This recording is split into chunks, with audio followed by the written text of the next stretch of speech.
Oke, Talita, apa yang bisa kita diskusikan?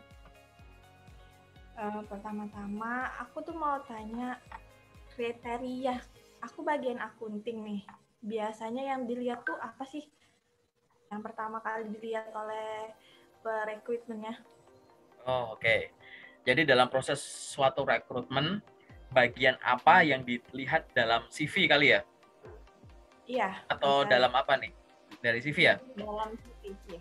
Oke. Jadi yang dilihat itu adalah semuanya. Serius gitu. Ini jawabanku itu ya. Jadi bagian CV yang dilihat itu adalah semuanya. Tapi kita harus lihat bahwa bagian CV itu ya, ada yang sifatnya itu wajib ada, wajib kamu tulis gitu ya. Informasi itu wajib ada karena itu merupakan alasan utama mungkin gitu ya. Kenapa kok proses rekrutmen itu dilakukan gitu. Gimana? Maksudnya itu gimana? Ini aku coba pakai share screen dulu di sini. Muncul nggak ya whiteboard di situ? Muncul. Ya. Ada kursi kosong. Dia harusnya ada orangnya, tapi kita nggak tahu dia siapa, ya kan? Orang yang boleh duduk di kursi ini dalam suatu perusahaan, gimana ya gambar perusahaan? Gini kali ya, kayak jendela-jendela gitu ya. Nah, gitu. Dalam suatu kursi perusahaan itu ada posisi yang kosong. Orang yang boleh duduk di sini, manusianya ini, dia punya kualifikasi. Cuma orang-orang seperti ini yang boleh duduk di sini gitu ya. Ya. Kualifikasi ini akhirnya dituangkan dalam bentuk apa? Surat lah, informasi lowongan kerja gitu ya. Informasi lowongan kerja ini akan dilempar oleh HR ya, keluar gitu ya. Dilempar ke luar. Harapannya untuk mencari kandidat yang sesuai dengan kualifikasi ini gitu ya. Oke, di luar ada seorang kandidat. Dia punya pengalaman kerja organisasi bla bla bla bla bla banyak gitu ya. Dia punya kualitas-kualitas itu secara profesional. Kualitas profesionalnya dia ini akhirnya dia tuliskan. Di mana dia menuliskannya? Di CV. Oke, di CV gitu. Jadi di CV kualitas-kualitas ini akan dituliskan. Setelah itu CV ini dia akan lempar gitu. Nah, saling lempar inilah ya yang akhirnya menemukan kecocokan. Rekruter itu ada di tengah sini jembatan gitu ya. Jembatan antara kanan dan kiri ini gitu. Di satu tangan dia megang job desk info locker, satu tangan dia lihat CV. Kan ibaratnya gini. Ya. Dia jembatannya. Karena kadang suatu posisi itu tidak semuanya bisa direkrut sejak awal menggunakan mata, maka akan ada yang menggunakan sistem, gitu ya. Tapi tadi balik ke pertanyaan kamu, apa yang dilihat ya semuanya, karena dokumennya itu cuma sedikit. Tapi kan intinya semua adalah ya kecocokan antara kualifikasi di tangan kanan dan tangan kiri, ya nggak sih? Gitu. Ya kesesuaian antara yang tangan kiri. CV itu ada bagian-bagian pentingnya. Semuanya itu memang penting, tapi ada bagian-bagian itu yang memang akan disorot lebih lama gitu. Bagian apa itu jelas? Kita lihat dulu, kamu seorang fresh grad atau bukan. Kalau kamu orang yang sudah memiliki pengalaman gitu ya, kita lihat dulu ya, kamu punya pengalaman kerja nggak? Gitu. Jadi untuk yang punya, kita ini hierarkinya tuh bakal begitu. Kamu punya pengalaman kerja nggak? Pengalaman kerja ini meliputi lingkup tanggung jawab gitu ya, lingkup tanggung jawab yang pernah dia pegang, mulai dari megang cabang, megang orang, membawahi ini itu gitu ya, atau melakukan apa gitu. Terus terkait dengan apa achievement atau prestasi dia waktu dikasih tanggung jawab itu, dia akhirnya punya pencapaian tertinggi apa gitu, ya kan.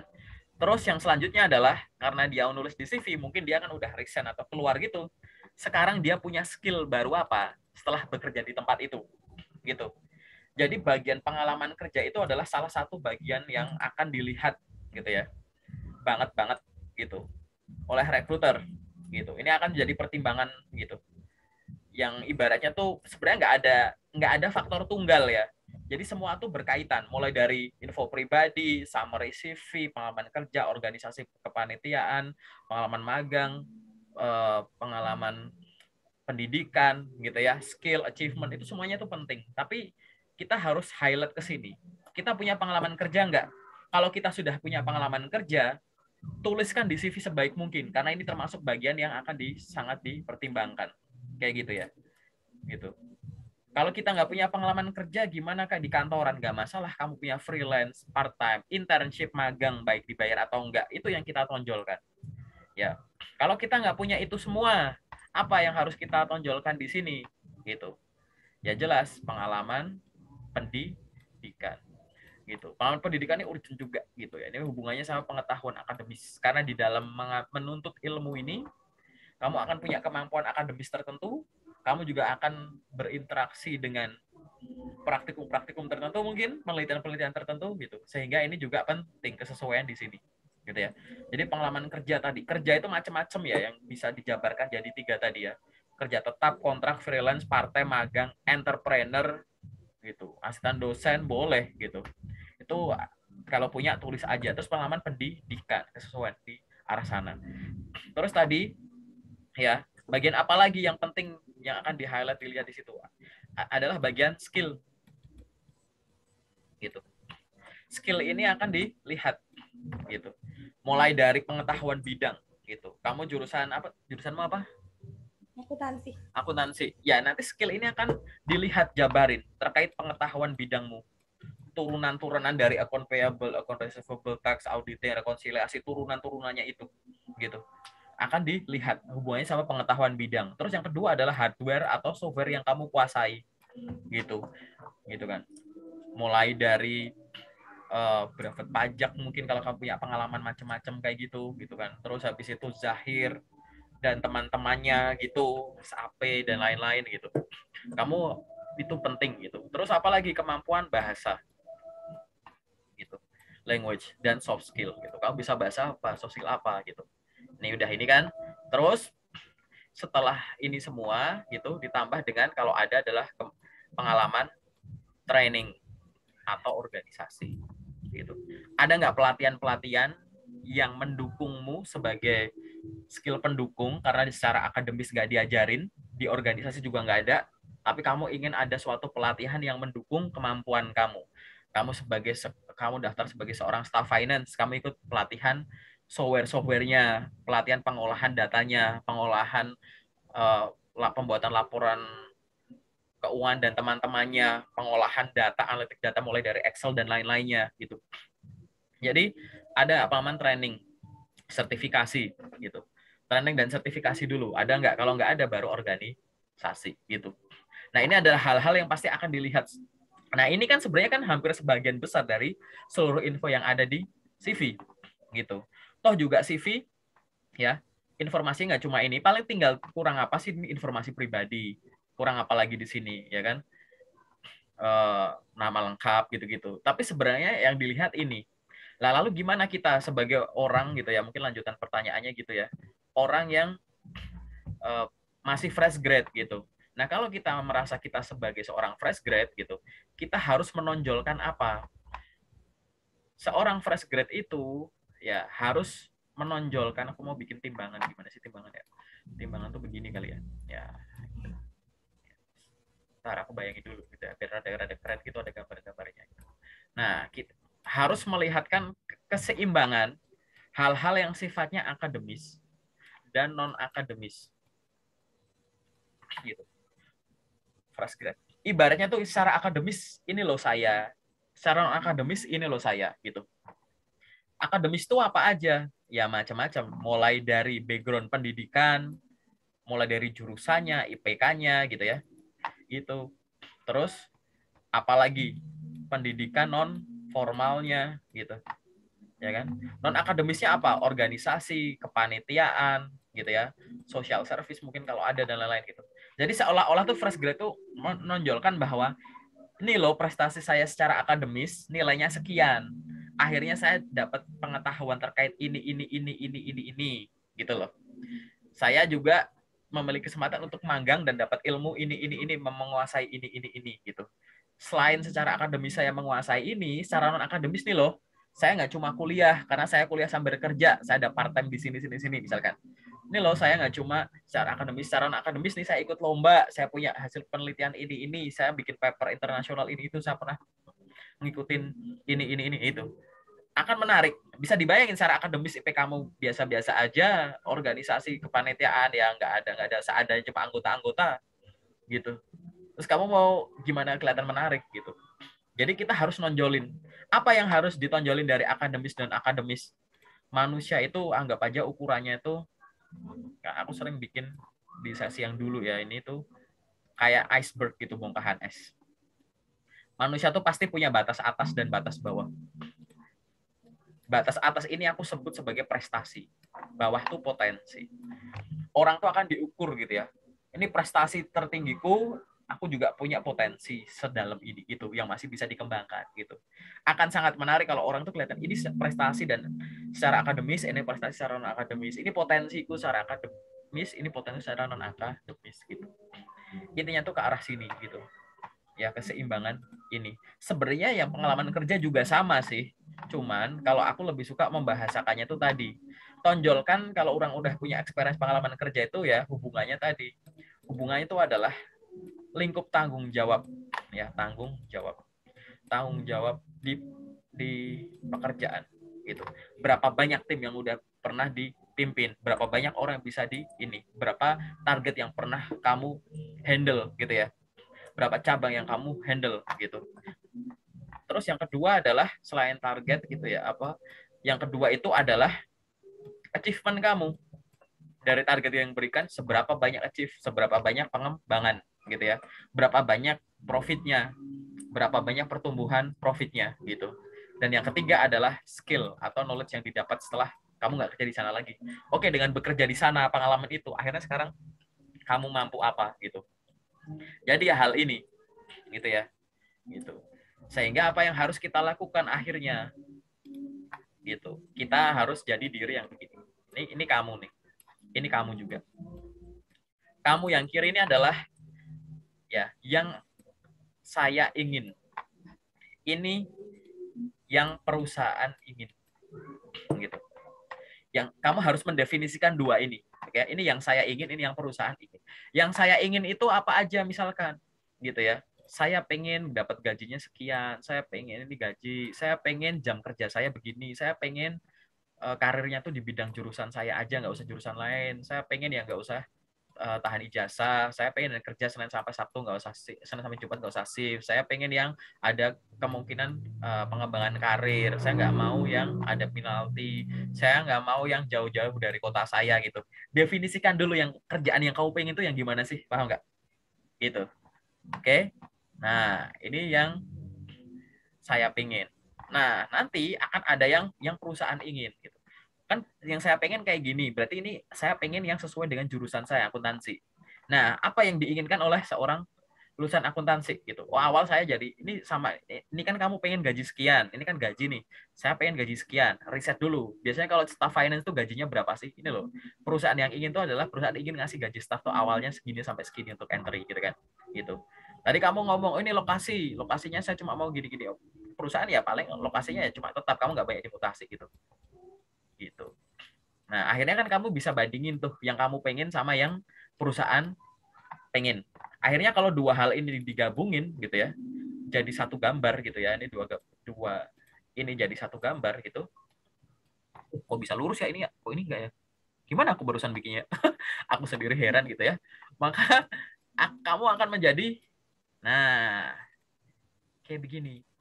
Gitu ya.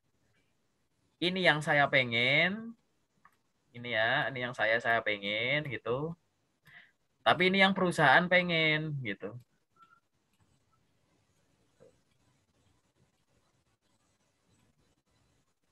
Gitu ya. Gitu. Loh, ini kok ada ini artinya yang saya pengen sesuai dengan yang perusahaan harapkan. Itu. Saya pengen ada perusahaan yang pengen orang punya kemampuan software ini. Saya pengen kerja yang hubungannya sama software ini gitu. Jadi kayak ini yang perusahaan pengen dan saya bisa gitu, definisikan gitu juga boleh gitu ya. Itu. Ini yang ini yang perusahaan pengen, ini yang saya bisa, kan ibaratnya gitu. Kalau berpasangan ini saya pengen, saya bisa gitu. Nah, yang jadi masalah adalah kayak begini-begini nih. Ini ada yang perusahaan pengen, tapi aku belum ada panah jawabnya nih. gitu ya kan? Ini ada yang saya pengen, tapi perusahaan nggak nyediain nih, gitu.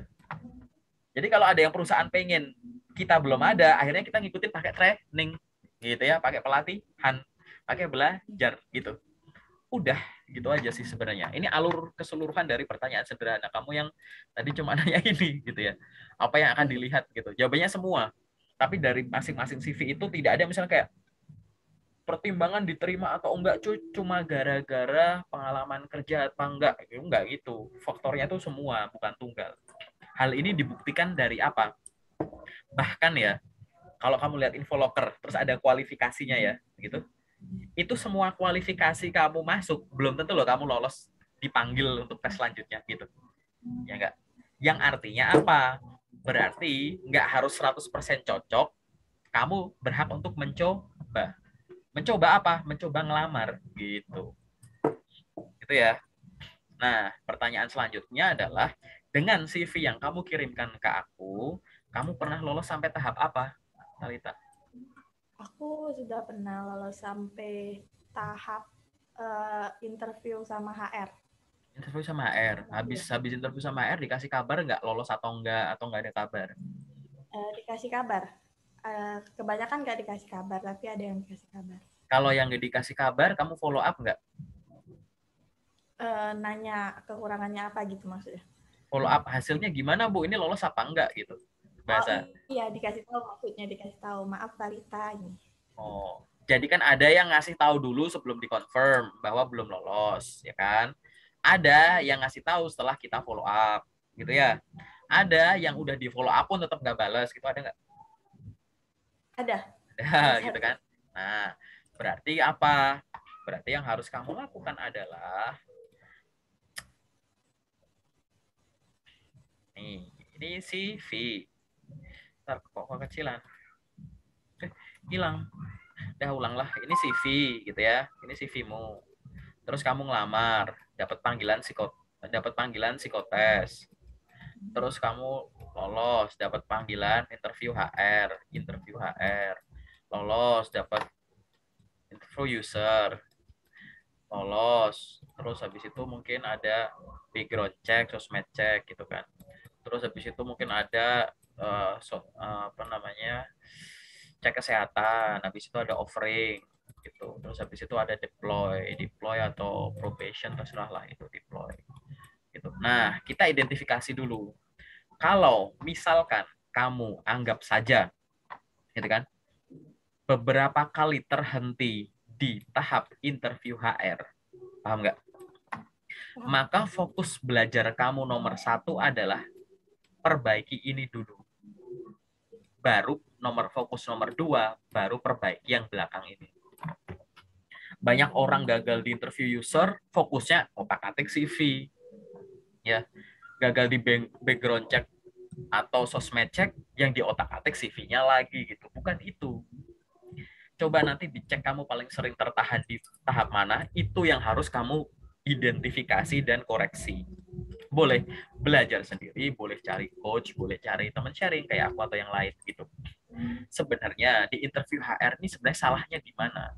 Ada nggak pertanyaan yang nggak kamu pahami karena baru denger nih, kok kayak gitu ditanyain ya Kak, buat apa ya? Aku cari di internet nggak ada tuh kok ditanyain. Mungkin. Atau beberapa perusahaan tuh nanyain hal yang sama Kak, masanya aku nggak belajar, aku nggak nyangka kalau pertanyaannya berulang, tapi aku juga bingung gimana jawabnya. Atau aku udah belajar ya Kak, kayak pertanyaanku semua jawabannya udah aku jawab dengan baik deh, tapi emang nggak lolos aja. Nah gitu. Kira-kira mana keluhannya? Atau aku paham ngomong apa Kak, tapi waktu ditanya, ya aku belibet sendiri, aku bingung, aku tegang gitu, aku deg-degan gitu. Nah gitu. Karena ya interview ini macam-macam. Mungkin materinya menguasai, tapi cara penyampaiannya belum, gitu kan. Mungkin sebaliknya, mungkin dua-duanya enggak, atau mungkin sama-sama bagus, tapi kita masih kurang bagus dibandingkan kandidat yang lain. Itu, ya kan. Nah, daripada kita nebak-nebak kemungkinan apa yang dipikirin sama HR waktu itu ya gitu kan, ya nggak bisa. Nah di depanku kan ada kamu, nah sekarang mending kita koreksi dari kamunya, kita introspeksi ya gitu kan. Menurutmu kira-kira terhenti beberapa kali di interview HR tuh ada kendala di mana? Ada nggak pertanyaan yang kamu bingung atau apa gitu? Kayaknya karena public speaking saya kurang ini deh, kurang bagus. Jadi kurang meyakinkan gitu. Kalau ngomong masih kebata-bata gitu. Lumayan susah sih. Oke. Untuk semua jenis pertanyaan gitu atau di pertanyaan tertentu nih kamu menjelaskan secara terbata-bata? Uh, aku biasanya belajar dulu di awal. Biasanya lancar. Sampai ada satu pertanyaan kadang yang bikin kayak salah fokus gitu. Jadi kepecah. Jadi dari situ biasanya udah mulai gugup sampai akhir gitu. Oh ya, gini ya ini namanya ya gugupnya aja sih yang dimaksud. Jadi gini ya, interview itu hanya mampu dipelajari dengan meningkatkan jam terbang untuk praktek. Oke, praktek ngomong, tapi praktek ngomong itu ngomong yang berdasar, ya kan? Apa sih yang harus kamu sampaikan? Kan intinya adalah pengalaman hidup kamu yang tertulis di CV. Semua jenis pertanyaan interview itu intinya kan balik lagi ke CV, bener nggak? Benar. Gitu. Yang ada di CV ini, ya itu kan kamu alamin, ya kan? Nah, balik lagi. Kita punya guru di SMA itu guru sejarah, di SMP ada guru sejarah, gitu. Gimana ya, kok bisa seorang guru sejarah gitu dia mampu menceritakan sejarah kerajaan-kerajaan di Indonesia, sejarah suatu negara gitu ya. Seolah-olah dia hidup di zaman itu gitu ya. Gitu. Pernah nggak kepikiran itu? Ada orang yang mampu menceritakan sejarah, dia juga nggak hidup di sana, tapi dia menceritakan secara lancar, bahkan ngajarin orang lain. Bahkan sampai otak kita traveling bisa membayangkan, oh zaman itu tuh kayak begini gitu ya.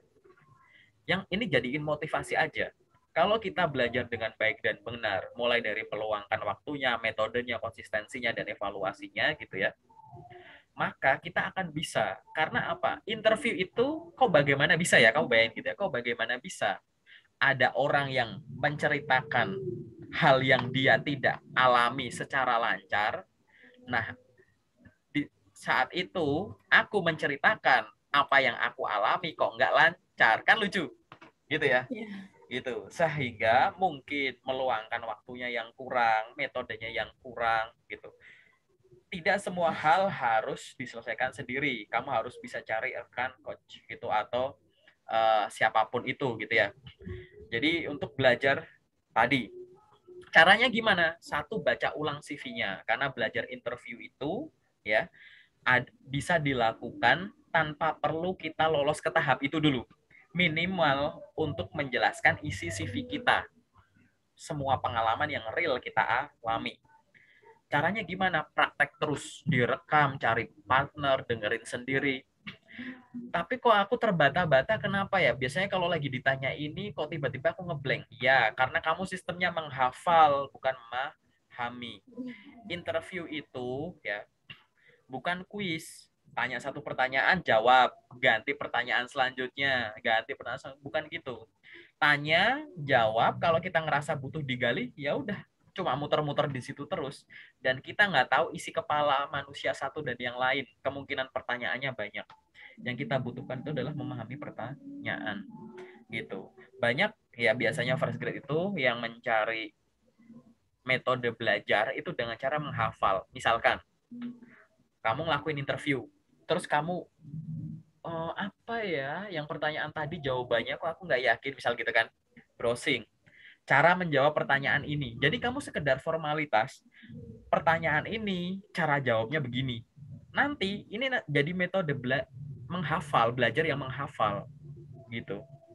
Karena kamu cuma kayak mencocokkan, oh pertanyaan gini jawabnya gini, pertanyaan nanti dimodifikasi dikit kamu bingung. Harusnya kalau kamu belajar interview, kamu belajarnya utuh, ditanyai pertanyaan ini tuh pengen tahu apanya gitu. Kemudian hal apa yang harus kita sampaikan dan tidak usah kita sampaikan. Cara penyampaiannya gimana? Alternatif jawabannya apa aja? Kalau kita nggak sengaja udah keceplosan salah, belokinya gimana gitu. Jadi ini namanya memahami, bukan menghafal. Nah, cara belajarnya sambil memahami kayak tadi, harus dipraktekkan. Takutnya kecepatan mulut tidak bisa mengikuti kecepatan otak. Otak kita tahu mau ngomong apa, tapi mulut kita belibet gitu. Makanya latihannya lewat ngomong. Yang selanjutnya adalah yang interview kita adalah orang baru gitu. Semakin kita sering ya berinteraksi dengan orang-orang baru gitu, di suasana yang beda-beda, kadang di depan kamera gini secara online, kadang ngunjungin kantornya, kadang di suatu job fair gitu ya, maka kita akan tenang saja. Entah interviewnya itu hari ini di info, interviewnya seminggu lagi, 3 hari lagi, atau tiba-tiba di telepon, boleh minta waktunya 5-10 menit untuk kami lakukan interview. Nah gitu. Mau dadakan atau enggak, kamu udah siap. Karena kamu jauh-jauh hari udah belajar. Dan itu harus lewat praktek. Gitu. Cara prakteknya yang aku bisa bantu ya salah satunya mungkin nanti bikin sesi Zoom lagi, atau nanti kamu belajar dulu secara mandiri di channel YouTubeku, ada playlist namanya tes interview, dengerin dulu satu-satu. Kalau kamu udah selesai dengerin itu, kita bikin sesi untuk interview. Dan itu harus latihan ya. Ngomong itu latihan. Tapi gimana ya biar ngomongnya itu lancar? Padahal aku lagi nggak pengen praktek yang ngomong sendiri, gampang. Baca koran. Buka halaman berita, koran kan. Terus kamu pura-pura jadi pembaca berita. Gitu. Karena dengan membaca sampai akhir, kamu akan belajar teknik komunikasi secara verbal, dan kamu juga belajar ilmu yang ada di berita itu. Cari berita nasional gitu, jangan yang politik, gosip itu nggak usah gitu. Isu-isu itu nggak usah gitu. Jadi dengan baca tuh nanti kamu akan latihan, oh intonasinya begini, gini, gini, gini. Nanti ke bawah tuh pada saat kamu interview gitu. Metodenya begitu. Yang kedua, bisa nonton channel-channel motivasi, channel-channel orang-orang hebat gitu ya, public speaker gitu. Tonton aja gitu kan, sambil kita juga dapat pencerahan gitu ya, kata-kata motivasi gitu kan. Kita juga bisa punya apa? Meniru gaya komunikasi mereka gitu. Channel dalam negeri, channel luar negeri boleh gitu. Banyak kan channel di YouTube motivator-motivator hebat gitu. Pada saat mereka presentasi itu gimana sih? Penyampaiannya gimana, pembawanya. Makin sering nonton, itu makin kita akan terinfluence gitu cara penyampaiannya gitu. Tuh. Dan itu rutin. Waktumu harus diluangkan, bukan waktu sisa ya gitu. 1 jam waktu sisa sama meluangkan waktu 1 jam itu beda. Ya kan? Oke. Nunggu sempat sama disempatkan kan beda ya. Gitu ya. Saya Gitu ya. mau tanya juga nih Pak. Apa tuh? Aku kan sering banget mantaui sosial media tentang info lowongan kerja. Banyak kan dari info yang aku terima itu mereka nyari yang berpengalaman. Menurut Bapak itu kalau misalnya kayak gitu, aku tetap apply atau nggak usah? Menarik ya. Ntar aku share screen lagi. Jadi ya, yang harus kamu lakukan itu, jadi gini, locker itu ada beberapa jenis gitu ya. Ada locker yang nomor 1 tuh spesialis gitu, spesialis gitu. Ada yang 2 tuh agak longgar gitu. Yang nomor 3 sangat longgar gitu. Apa tuh? Mungkin kamu udah lihat, nggak tahu ya. Oh, kok garisnya miring semua ya gitu. Ini ya, misal dari pengalaman pendidikan. Loker spesialis dibutuhkan minimum pendidikan D3 atau S1 teknik elektro. Itu teknik mesin, teknik geologi, teknik fisika, teknik sipil nggak bisa daftar karena kita cuma butuh ini gitu. Minimal S1 kedokteran umum, itu kedokteran gigi, kedokteran hewan nggak bisa daftar, paham nggak? Gitu. Ada yang agak longgar, pendidikan minimal D3 atau S1 administrasi bisnis, marketing, apa, atau jurusan lain yang setara gitu. Pernah lihat ya kalimat gitu? Gitu. Itu berarti dia sedikit lebih longgar, beberapa jurusan boleh masuk. Ada yang sangat longgar, minimum SMA atau SMK. S1 semua jurusan gitu. Serah mau kamu orang teknik, mau kamu orang filsafat, kamu mau orang sastra, boleh gitu ya. Ini dari sisi pendidikan, ya kan? Dari sisi pengalaman kerja, ada yang benar-benar spesifik. Minimum 5 tahun di posisi yang sama. Dah, gitu. Ini udah fix gitu. Ini udah, dia butuh yang kayak gitu kan. Ada yang sedikit longgar. Pengalaman kerja 3-5 tahun misalkan gitu. Ya kan? Ini sedikit open. Atau minimum 1 tahun, fresh graduate dipersilahkan melamar. Pernah nggak dengar kalimat itu? Gitu. Nah. Terus ada yang sangat longgar gitu. Pengalaman kerja tidak diperlukan. Ada yang kalimatnya gitu. Atau tulisannya langsung nulis tegas fresh graduate gitu. Kan? Gitu. Ada kan? Gitu. Nah, kalau ditanya terus kamu nyari locker yang apa? Nih loh, kamu berfokuslah nyari locker nomor 3 dulu sampai habis. Baru nyari locker nomor 2. Nggak usah nyari locker nomor 1 kalau memang benar-benar nggak cocok. Paham nggak? Nah ini, ya kita ngomongin di kolom ini kan berarti kan, kolom pengalaman kerja ini kan. Berarti kamu berfokus cari ya yang kayak begini dulu, yang benar-benar fresh grad gitu, benar-benar jurusan untuk fresh graduate gitu. Ya, dihabisin dulu. Habis itu baru yang kayak begini, pengalaman kerja sekian, fresh graduate, dipersilahkan untuk melamar. Tapi kok aku nemunya cuma sedikit. Nah, kalau nemunya cuma sedikit, ntar aku zoom out dulu. Nah, kalau kamu nemunya cuma sedikit, dua hal ini kamu cari di banyak platform gitu. Coba di LinkedIn, di Jobstreet, di website perusahaan, di grup Lockerku, di portal karir ABC gitu. Pasti ada tuh muter terus dua jenis ini. Tapi Kak, kalau ada tulisannya minimum pengalaman 1 tahun, aku ada pengalaman cuma beberapa bulan. Boleh nggak dicoba? Boleh. Gitu. Oke. Gitu. Kenapa kok boleh? Ya tadi, karena di CV-mu bisa kamu tulis seolah-olah kamu bilang, Anda memang mencari orang dengan pengalaman kerja selama 1 tahun. Pengalaman saya sih baru 7 bulan. Tapi selama 7 bulan, saya melakukan tanggung jawab sebegini banyak. Jadi seolah-olah waktumu pendek, tapi kegiatan kamu tuh padat gitu loh. Gitu. Sehingga kamu boleh untuk mencoba. Gitu kan. Gitu. Carilah dengan cara semacam ini. Nah, kalau kamu bilang tadi pertanyaan kamu ada tulisnya pengalaman minimum 1 tahun, tapi nggak ada tulisan first grade Kak, gimana, boleh ngelamar nggak? Boleh, gitu. Gitu. Ada yang bilang ya di bawah 1 tahun fresh grade juga tetap boleh ngelamar, boleh. Di bawah 2 tahun fresh grade juga boleh ngelamar, boleh kalau kamu berani gitu. Nggak masalah, kamu punya sertifikasi macam-macam, kamu punya pengalaman kerja, ternyata kerjanya usahamu sendiri gitu, boleh nggak? Boleh gitu, sambil nyodorin alasan kenapa kamu bisa disetarakan dengan orang yang sudah punya pengalaman kerja. Kalau disebut boleh, nggak boleh. Jangan berfokus akhirnya kamu mencari pengalaman kerja 1 tahun gitu ya, loker. Tapi yang bener-bener mensyaratkan fresh grade nggak kamu coba gitu. Gitu ya. Udah ada gambarannya ya. Ada lagi nggak pertanyaan yang sifatnya general? Itu dulu kayak. Ini aja ya. Oke, sekarang kita masuk yang spesifik ya.